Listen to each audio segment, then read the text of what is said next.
তার নাম রাজু, পেশায় রিক্সা চালক। স্বপ্ন ছেলে রিজওয়ান যেন মানুষের মতো মানুষ হয়, যেন লেখাপড়া শিখে কখনো কষ্টের পথটা বেছে নিতে না হয়।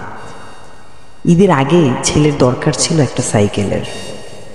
স্কুলে যেতে কষ্ট হয় বলে বাবাকে বলেছিল, বাবা একটা সাইকেল পেলে ভালো হতো।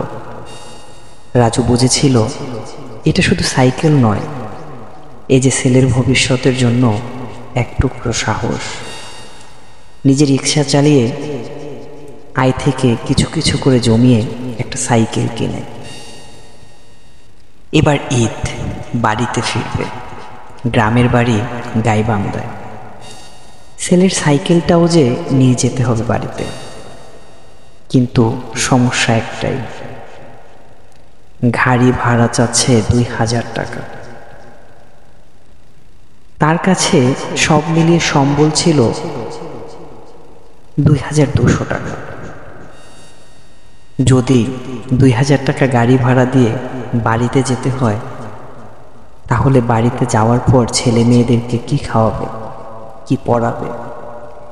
ঈদের খুশি তো কেবলমাত্র গন্তব্য নয়, দরকার অনুভব। তাই রাজু নিজেই সাইকেল চালিয়ে রওনা দিল গাইবান্ধার পথে। শত কষ্ট, শত ক্লান্তি, কিন্তু বুক ভরা ভালোবাসা নিয়ে সে যাচ্ছিল ছেলের কাছে। পথে সেনাবাহিনীর তল্লাশির জন্য তাকে থামতে হলো। ক্লান্ত মুখ, ঘামে ভেজা শরীর, আর চোখে সন্তানের ঈদের স্বপ্ন। সবকিছু শুনে চুপ করে থাকে না সেনাবাহিনী, কারণ তারাও তো কারো না কারো বাবা, ভাই কিংবা সন্তান। রাজুর জন্য তারা গাড়ির ব্যবস্থা করে দেয় এবং তাকে পথে খাবার ব্যবস্থা করে দেয় এবং তাকে পরিবারের সাথে ঈদ উদযাপনের ব্যবস্থা করে দেয়।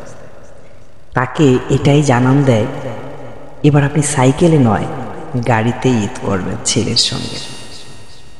একজন বাবা, তার ভালোবাসা আর কিছু মহান হৃদয়ের মানুষ, এভাবেই গড়ে ওঠে সত্যিকারের ঈদের গল্প।